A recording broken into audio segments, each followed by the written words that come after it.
Ah bah voilà, enfin, on va pouvoir enregistrer. Les gars, dès que j'ai allumé ma caméra pour faire cette vidéo, boum, bruit, il y a quelqu'un qui est en train de souffler la neige en bas de chez moi ici. Et puis voilà, je ne pouvais pas enregistrer depuis 20 minutes, je suis devant l'ordinateur, je suis devant la caméra, je ne peux pas record. Mais bon, finalement, on peut commencer. Bonjour la famille, j'espère que vous allez tous très bien. NITCHE, Nietzsche le catalan, même si je suis en maillot de l'Ajax, sur votre écran. Et on va... Waouh, le bruit revient encore. Mais bon, ça y est, on va continuer. Alors, quelques informations pour vous. On va parler de Xavi, mais on va aussi parler de Hansi Flick.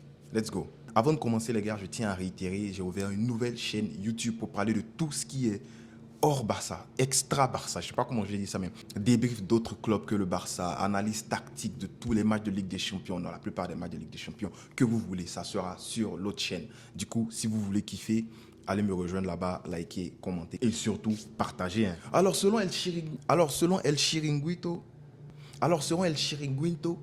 El Chiri... Ah, cette partie-là, il dit ça au moins 10 fois. Alors, selon El Chiringuito, c'est comme ça qu'on dit, non? En tout cas, vous savez de quoi je parle. C'est une source qui n'est pas très fiable. Souvent, il y a du bon, souvent, il y a du mauvais. En fait, c'est un peu comme au marché, là. Selon ceux-là, Xavi pourrait rester si les résultats sont bons. Déjà, j'aimerais balayer ça du revers de la main parce que je pense que Xavi, il a été vraiment, il a été honnête, il a été direct avec nous. Il nous a dit qu'il n'y a rien qui pourra changer sa décision, que franchement, il a réfléchi, il pense partir. Les gars, une année passée au Barça, c'est 10 ans passés en Angleterre. Le temps passe différemment au Barça. Qu'est-ce que tu comprends pas? C'est comme dans la tête de Gojo.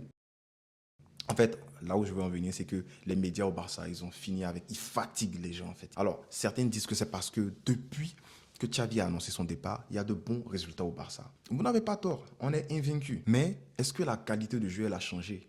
Je ne pense pas. Je pense qu'on a légèrement progressé un peu. Les gars montrent beaucoup plus d'envie, il y a beaucoup plus de détermination dans ce que les gars apportent, dans ce que les gars montrent. Mais en vrai, je ne vois pas un gros boom en fait dans ce que le Barça produit depuis que Xavi a annoncé qu'il partait. Depuis que Xavi a annoncé son départ, voilà, il y a eu la victoire contre Osasuna 1-0 avec le carton rouge d'Osasuna. Il y a eu la victoire contre Alaves 3-1, mais le jeu n'était pas tellement beau. Il y a eu le 3-3 contre Grenade qui pour moi on a laissé filer des points. Là, voilà, il faut se dire la vérité. Et puis voilà, il y a eu le match nul contre Napoli, mais bon là encore il y avait de l'espace pour gagner ce match. Alors on va pas dire que c'est à Xavi la faute et tout, mais il y avait de l'espace pour gagner ce match-là. Et puis il y a eu le 4-0 contre Retafe. Le 4-0 contre Retafe, on en a parlé. Et voilà, c'est parce que les Retafe, ils se sont foutus de nous, ils nous ont pas respecté. Comment vous pouvez venir jouer contre le Barça et vous voulez venir jouer ligne haute? C'est dans ce genre de configuration-là que le Barça adore jouer. Parce que vous laissez des espaces et on a des gars pour courir derrière là-bas. Du coup, je pense que les Retafe, ils nous ont pas respecté. S'ils avaient joué un bloc bas, ah là, ça aurait été très différent. Donc voilà, contre Napoli, il y a 1-1, mais l'équipe même Napoli, ils sont nuls aussi actuellement. Actuellement, j'ai pas dit que c'est une équipe qui est nulle, mais actuellement, ils sont nuls. On a été les moins nuls.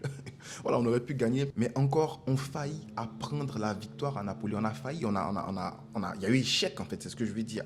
Du coup, on est invaincu, mais il faut le dire avec modération. Donc, il faut se calmer. Il y a de grandes confrontations qui arrivent encore. Il y a des matchs très très importants qui arrivent. Après ça, si on le fait avec la manière, là, on va dire, bon, il y a eu un sursaut d'orgueil. Il y a l'équipe qui commence à bien jouer et tout et tout. Mais là, pour le moment, je pense que voilà, on ne peut pas encore s'enflammer pour dire que depuis que Xavi a annoncé qu'il partait, voilà, le Barça va beaucoup mieux, tout le monde joue bien et tout et tout. Non, avec modération les mogos. Mais sinon, pour fermer cette parenthèse-là, vous, de votre côté, est-ce que vous pensez qu'il y a quelque chose qui peut faire que Xavi va rester en fin de saison? Ça, c'est ma question pour vous. Répondez-moi en commentaire. Je vais être content de lire vos commentaires et puis on va discuter comme on a l'habitude de le faire. Mais lui-même, Xavi, je ne pense pas qu'il va vouloir changer d'avis. Mais dites-moi ça en commentaire. On passe à la suite. Pini Zahavi a été vu au Barça et il a eu une réunion avec Laporta. En fait, il est juste venu pour parler de Hansi Flick. Il est venu réitérer au Barça que Hansi Flick tient à coacher le Barça. Mais est-ce que c'est pas beau ça?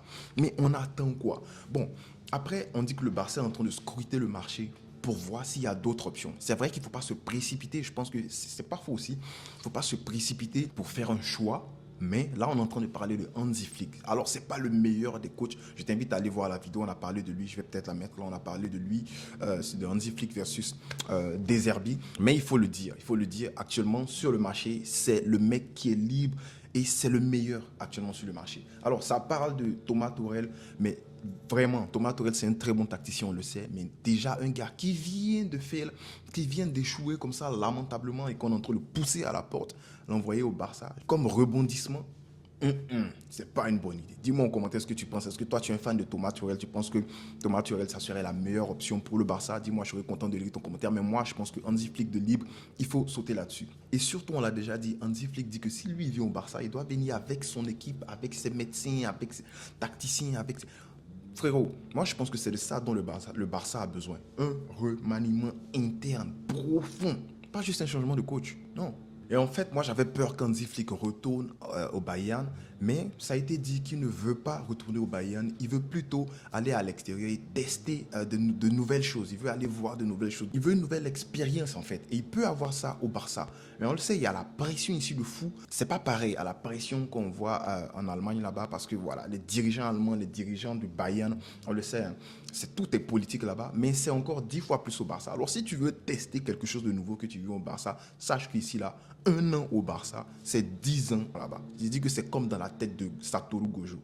Alors après cette réunion-là qui a eu entre Pini Xavi et Laporta, franchement, après tout ce qu'on est en train de voir, moi je pense que c'est lui qui sera le prochain coach du Barça. Je pense que le débat il est déjà clair. Du coup, il faut qu'il commence à faire son marché, il faut qu'il commence à faire son épicerie. Il faut qu'on commence à recruter en fonction de lui. Et quand on parle de recrutement, voilà, on a parlé de Onana. Onana, c'est 60 millions. Onana, le joueur belge de Everton, c'est 60 millions d'euros que Everton demande pour Onana. Et surtout que Everton est en train de sortir de la zone de relégation. Ils sont plus lanterne rouge. Ça va être compliqué pour le recruter. Le Barça a proposé 40 millions qui ont été refusés. Alors, vous aussi, 60 millions pour Onana, mais si on sait, c'est pas trop ça. On sait, c'est un bon joueur, mais 60 millions. Gaz, quand même, vous aussi. En fait, je vais vous dire un truc. Ce que moi, j'aurais préféré, c'est d'avoir le coach déjà acté, déjà signé, en fait. Et en fonction du coach, on fait le recrutement. Donc, si on est sûr qu'on va vers Flick, on va commencer à parler avec Flick pour qu'il nous dise, bon, moi, j'aurais besoin de ce 6-là, j'aurais besoin de tel, j'aurais besoin... C'est comme ça qu'il faut faire. Donc, je ne nous vois pas en train de finaliser Onana. Et puis, Flick va arriver et puis va dire, lui, il préfère un 6 comme Kimmich. Ou bien il préfère un 6 comme Zubimendi. Tu vois un peu de quoi je parle. Donc, il faut finaliser avec le coach le plus rapidement possible, lui donner les clés de son recrutement et ensuite commencer à préparer la prochaine saison. Parce que changement de coach, c'est quand même délicat. Donc voilà, aujourd'hui, il n'y a pas grand-chose à dire. Il n'y a pas de news, il n'y a pas de match. On va peut-être débriefer le match de Manchester City versus Luton sur l'autre chaîne. Du coup, n'oublie pas d'aller me rejoindre là-bas, like, commente et puis partage. Voilà, on a besoin de vous de l'autre côté là-bas. Donc, on va s'arrêter là pour aujourd'hui. Mais merci pour tout, merci pour le visionnage. Pisca et Al Barça.